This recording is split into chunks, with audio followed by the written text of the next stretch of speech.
muitas coisas aconteceram. Talvez hoje seja a primeira vez que você está falando aí, né? Depois de todos os acontecimentos e tudo mais. É a Mas primeira vez é a mesmo. primeira vez, né?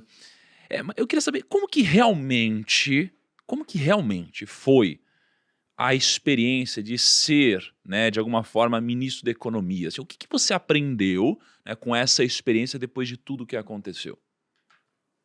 Era um desenvolvimento, foi completamente inesperado para mim.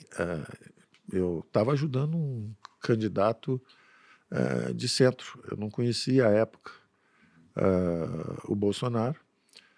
E eu estava ajudando um candidato de centro, exatamente porque o barulho político, como eu disse durante todo o meu exercício lá do Ministério, o barulho político era muito grande, né? Então está tendo um momento difícil da vida política nacional, mas que eu sempre interpretei construtivamente.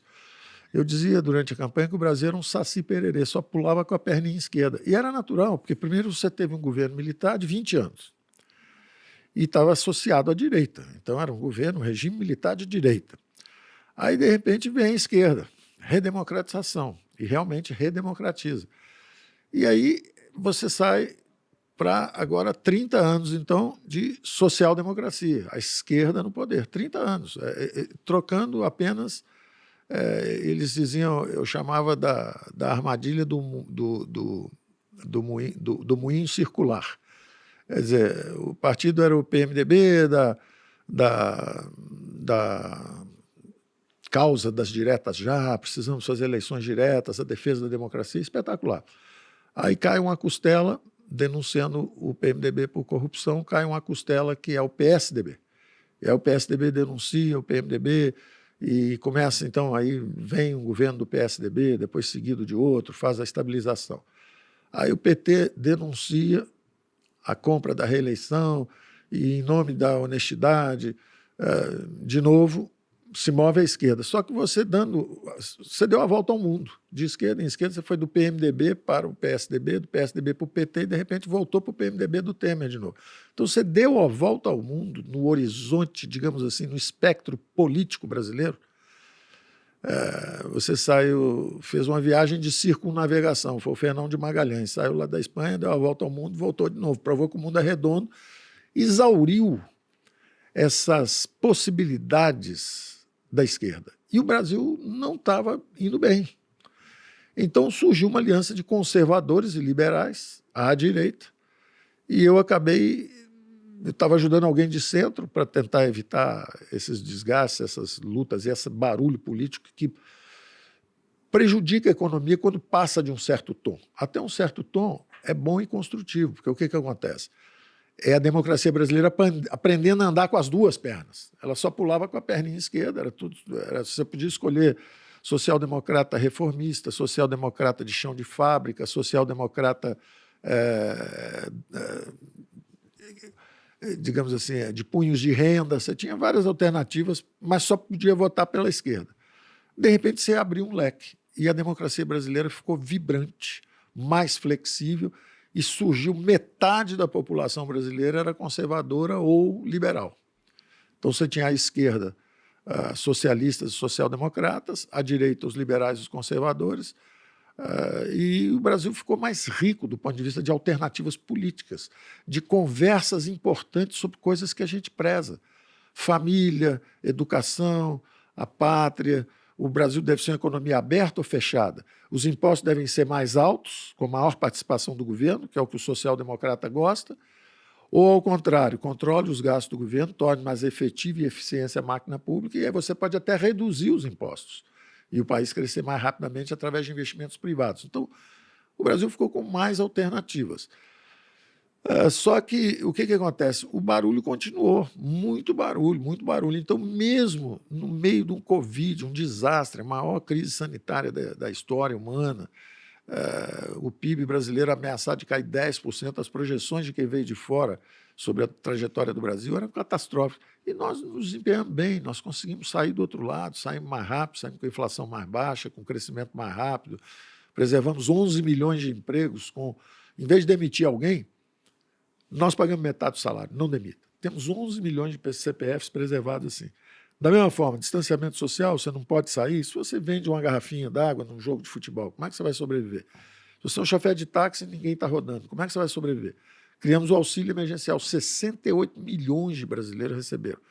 Então, na rua eu só recebo agradecimentos. Foi uma experiência muito difícil, muito dura, mas, ao mesmo tempo, muito reconfortante. Você saber que você podia ajudar. E acabou sendo uma trajetória de vida interessante, porque eu era um estudante, sempre acreditei em conhecimento para trazer o progresso, a produtividade, a ascensão profissional. Fundamos bancos, fundamos gestoras, depois fundamos empresas de educação. Então, o conhecimento sempre enriqueceu a minha vida. Eu, quando era jovem, meu pai era representante comercial, vendedor de material escolar. E eu tinha um estojo pequenininho, o estudo é a luz da vida. Eu olhava para aquilo, eu levava aquilo a sério. O estudo é a luz da vida. Então, o conhecimento tornava as pessoas mais produtivas, ao mesmo tempo aumentava a competitividade das empresas, daí os MBAs, para aumentar a competitividade das empresas, e, ao mesmo tempo, a prosperidade das nações, a riqueza das nações. Você pegar os países mais avançados, relativamente sem recursos naturais, Israel, Japão, eles não têm recursos naturais, não tem nada. Cada vez que um japonês nasce, o outro cai dentro d'água, porque o país é pequenininho, a população já está grande e não tem recursos naturais, não tem nada. A mesma coisa a Coreia. E eles se desenvolveram na base de educação, ensino. Não é? Então, a tese me entusiasma. A experiência de governo foi uma experiência muito difícil, mas, ao mesmo tempo, nós achamos que colocamos o Brasil, pelo menos nós fizemos essa digamos assim, essa mudança de rumo. Eram 40 anos de gastos públicos crescentes. Nós somos o primeiro governo que saiu com gastos menores do que quando chegamos, apesar da pandemia. É a única economia no mundo, tirando uma cidade-estado, que é Singapura, e um país árabe, que é a Arábia Saudita, que tem muitos recursos, é o único país no mundo que saiu da pandemia com a dívida menor do que quando entrou. A média, quem tinha 100% de dívida PIB saiu com 110. Quem tinha 80% saiu com 90%. O Brasil tinha 76%, saiu com 73%. Nós somos uma geração que, graças ao conhecimento de economia e à colaboração de todos que se envolveram nisso, vocês, inclusive, quando foram lá, fizeram a entrevista, ajudaram a divulgar o que nós estávamos fazendo, isso produziu um resultado extraordinário para o Brasil. Nós somos uma geração que pagou pela guerra, não deixamos nada para filhos e netos pagarem. Nós enfrentamos a dificuldade, nós saímos bem e estamos no rumo da prosperidade. Eu lembro que você falou isso quando a gente visitou lá, né? De que, putz, se a gente não pagasse essa conta de alguma forma, a gente deixaria essa conta mais cara para os nossos filhos, netos, etc. E aí, assim, foi uma montanha-russa, né? Pelo que você está falando, muitas experiências, pô, frutos muito bacanas, momentos muito desafiadores, e no meio disso uma pandemia completamente inesperada mesmo, né? Assim, pô, loucura isso. Agora, olhando para tudo que aconteceu, né? Você ainda voltaria para a política? Assim, sei lá, se o Lula te convidasse para ser ministro do governo dele, você toparia, por exemplo, uma coisa dessa? Olha, eu devo dizer com a maior sinceridade do mundo, só em caso de guerra mundial. Porque... Bom, mas você está disposto a servir, pelo jeito ainda. Porque, imagine, eu, quando estava ajudando um candidato de centro na eleição de 2018, esse candidato dizia para mim, você vai ser meu ministro. Eu dizia, não, eu já estou velho, estou chegando aos 70 anos e eu estou envolvido justamente em difundir educação, em fazer investimentos. Meus investimentos todos estavam já concentrados em área de educação. Eu acho que eu já cumpri um ciclo de vida. Quer dizer, eu fui um estrategista financeiro de banco, que eu fundei, depois ajudei a fazer várias empresas educacionais, e eu achava que eu não iria mais para o governo. Eu me lembro que uma vez o ministro Dornelles, logo na eleição direta, quando o Tancredo Neves ganhou a primeira eleição, não foi a primeira eleição direta, foi a primeira eleição indireta, 1984, 85, ele nomeou o Dornelles, hoje deputado federal, era ministro da Fazenda. E o Dornelles pediu 3 nomes para o Mário Henrique Simons e 3 nomes para o Delfim Neto. E o meu nome era o único nome comum para o Banco Central. Então eu fui sondado para o Banco Central.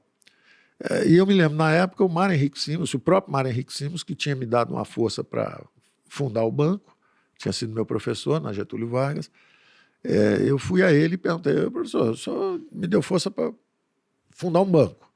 Aí agora, um ano depois, o senhor dá o meu nome para ir para o governo, estou sendo convidado para o governo e tal.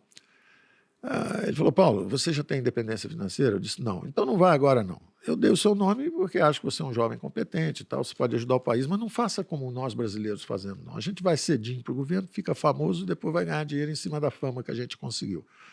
Faça como os americanos. Em vez de fazer experiências com o país para aprender e depois usar essa experiência para enriquecer, faça o contrário. Os americanos primeiro fazem experiências pessoais. Primeiro terço da vida você estuda bastante, o segundo terço você adquire sua independência financeira, e no final da sua vida, já mais velho, experiente, fez tudo o que tinha para fazer, vai e sirva a nação. Então, quando esse candidato desistiu, eram liberais e conservadores de um lado, o socialismo do outro lado, ou social-democracia, que é uma forma leve de socialismo, mas é o social-democrata, é um socialista democrata. Eu achei que era uma obrigação, um governo que tinha sido devastador financeiramente, era uma obrigação ir lá e tentar consertar. Eu acabei indo e, quando chegou o Covid, evidentemente, interrompeu os planos mais avançados que nós tínhamos, mas eu acho que, pelo menos, deu-se para perceber o vigor de uma economia quando ela usa as ferramentas de mercado, não é? Então, controle de gastos, reduz os juros, o investimento privado, 900 bilhões de reais já encomendados em investimento para os próximos 10 anos, em energia, em transporte, em cabotagem, em concessões, privatizações. Isso já tem um pipeline aí de investimentos preparados para os próximos 10 anos. O Brasil já está no caminho da prosperidade. Agora a pergunta é se nós vamos nos manter ou se nós vamos sair do caminho da prosperidade. Então, nesse sentido, a experiência foi, principalmente quando eu tenho agradecimento das pessoas, eu vejo que eu tinha o conhecimento para eu estar no lugar certo, na hora certa, infelizmente, muito difícil, mas as ferramentas funcionaram. Ao longo do curso, nós vamos ver, o crescimento econômico de longo prazo depende justamente da acumulação de fábricas, instalações industriais, investimento em pesquisa, tecnologia, educação, reformas. Esse é o crescimento a longo prazo. Mas você tem as flutuações cíclicas. Por exemplo, um Covid, um choque desse, derruba o PIB.